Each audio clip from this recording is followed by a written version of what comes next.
Beckett Sennecke could end up being the best player in the 2024 draft class, even ahead of Macklin Celebrini. That's what maybe future Hall of Famer Shane Doan said. A few days ago, the Spittin Chiclets clip started going around. Donors was talking, that kid's unbelievable talent, right? Yeah, he said that he grew 6 inches pretty quick. And he said, just if you look at his hands and his head, he's going to grow, and he might even grow a couple more inches to 6'4", 6'5", and then he's going to widen out. And when that's the case, and they have him and that Leo Carlson, they're going to have some big boys up front, kind of like when they had Perry and Getzlaf come in.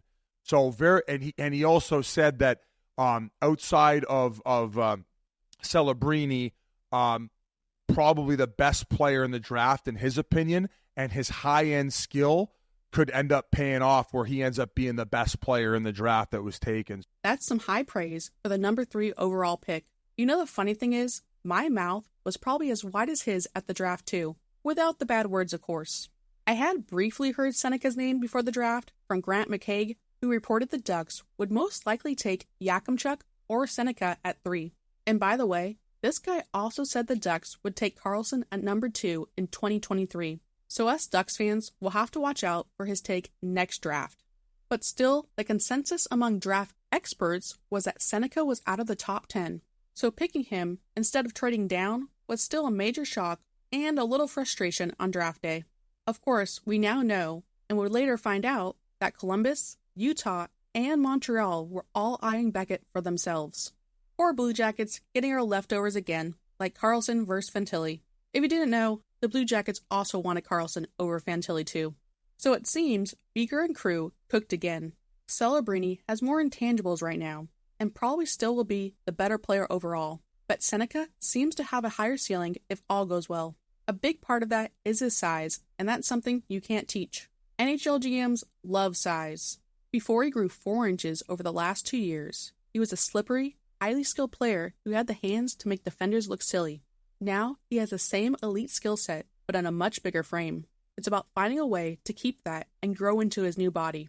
He is a string bean right now. Gotta put him on the Leo plan, or the Zelly plan if possible, and get thick. Sennecke is like a project that will take a few years, but when it gets turned in, it will be an A+.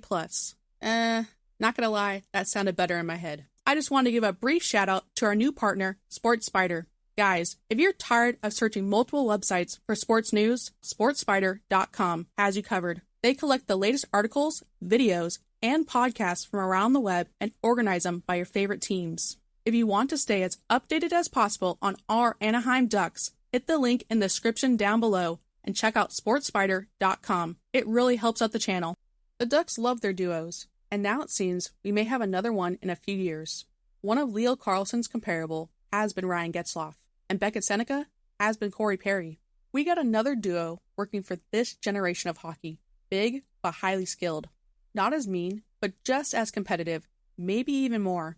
And more than likely, it's actually a big 3 forming, with Cutter Gauthier in the mix. Imagine a line with Leo centering and Cutter and Beckett on either side. Future! Something to look forward to. As for now, we wait and hope that a supporting cast for them can emerge from our prospect pool. If you want a brief overview of the majority of those prospects, click on this video right here. But otherwise, thank you to our members. Thank you for watching, and go Ducks! Look at his reaction. Oh my God. I mean, this is a shocker. Hey, read the lips. What? Read the lips. We're in Vegas. Read them. That's one of the best reactions we've ever seen.